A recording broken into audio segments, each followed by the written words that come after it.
রাজধানীর মিরপুরে Donald Trump, আর তাকে দেখতেই এখন উপচে পড়া ভিড়। অবাক হচ্ছেন হওয়ারই কথা। আলোচিত মহিষ ডোনাল্ড ট্রাম্পকে যে রাখা হয়েছে জাতীয় চিড়িয়াখানায়, আর তাকেই এক নজর দেখতে দর্শনার্থীদের ভিড় উপচে পড়েছে। পবিত্র ঈদুল আজহার দ্বিতীয় দিন সকাল থেকেই এমন চিত্র দেখা যায় চিড়িয়াখানা জুড়ে। চিড়িয়াখানায় ঘুরতে আসা দর্শনার্থীদের অনেকেই একবারের জন্য হলেও ছুটে যাচ্ছেন L07 নম্বর খাঁচার সামনে। অন্য খাঁচাগুলোর তুলনায় ডোনাল্ড ট্রাম্পের সামনে দর্শনার্থীদের ভিড় ছিল চোখে পড়ার মতো।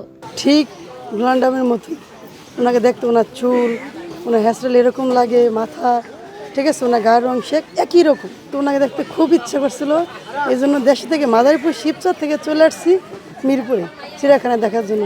দেখে আমি আনন্দে উচ্চারিত হয়ে গেছি, আমি ভাষায় প্রকাশ করতে পারতেছি না যে এত আনন্দ লাগতেছে।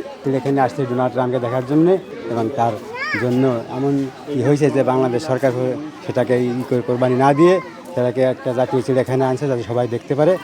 খাঁচার সামনে মহিষটির পরিচিতি টাঙিয়ে দিয়েছে চিড়িয়াখানা কর্তৃপক্ষ। সেখানে বাংলায় লেখা রয়েছে সাদা মহিষ এবং ইংরেজিতে উল্লেখ করা হয়েছে অ্যালবিনো বাফেলো।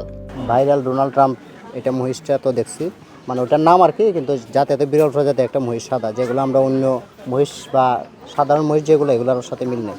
এটা চুলগুলা যে আছে না মাথায়, ওইগুলো একটা হালকা সোনালী রঙের, যেগুলো বিদেশিরা থাকে, এই কারণে এটা ট্রাম্পের একজনের নাম দিছে, এটা এই জন্য ভাইরাল হয়ে গেছে। ডোনাল্ড ট্রাম্পের মতনই দেখা যাচ্ছে, তাই মুখ টুক চুলমুল সবকিছুই সেম, ডোনাল্ড ট্রাম্পের মতনই লাগে আর কি। তবে মহিষটির নাম ডোনাল্ড ট্রাম্প হওয়ায় বিষয়টি নিয়ে মিশ্র প্রতিক্রিয়াও দেখা গেছে দর্শনার্থীদের মধ্যে। কেউ এটিকে মজার হিসেবে দেখলেও আবার কেউ এমন নামকরণে অসন্তোষ প্রকাশ করেছেন। না, আসলে এইটা যাকেই ইনসাল্ট করা হোক না কেন, কিন্তু পশুর সাথে মানুষের এইটা ঠিক না। এটা আসলে মানুষ নাম দিয়েছে, কিন্তু নাম দেওয়াটা সঠিক হয়নি, কোনো ব্যক্তি বিশেষের নাম দেওয়া ঠিক না। এদিকে বিশ্বজুড়ে আলোচনায় আসা এই মহিষটির পরিচর্যায় ব্যস্ত সময় পার করছেন জাতীয় চিড়িয়াখানার কর্মকর্তারাও। যে এখন ওকে প্রতিদিনই আমরা গোসল করাচ্ছি, ঠিক আছে, দিনে 4 থেকে 5 বারের উপরে।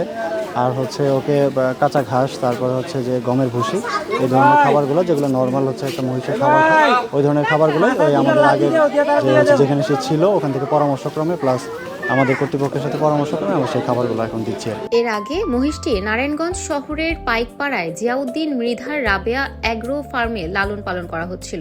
মহিষটির অদ্ভুত সাদা রং ও মাথার বিশেষ ধরনের লোম দেখে খামার মালিকের ভাই মজা করেই এর নাম রাখেন মার্কিন প্রেসিডেন্ট ডোনাল্ড ট্রাম্পের নামে। পরবর্তীতে মহিষটি নিয়ে দেশীয় সংবাদ মাধ্যমের পাশাপাশি আন্তর্জাতিক সংবাদ মাধ্যমেও প্রতিবেদন প্রকাশিত হয়। ব্রিটিশ সংবাদ মাধ্যম দ্য টেলিগ্রাফ, দ্য ইন্ডিপেন্ডেন্ট এবং আন্তর্জাতিক বার্তা সংস্থা AFP ও রয়টার্স মহিষটিকে নিয়ে প্রতিবেদন প্রকাশ করে। সামাজিক যোগাযোগ মাধ্যমেও এর ভিডিও ছড়িয়ে পড়ে ব্যাপকভাবে।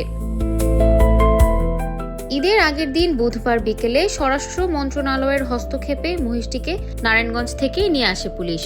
পরে আলোচিত এই সাদা মহিষকে জাতীয় চিড়িয়াখানায় স্থানান্তর করা হয়।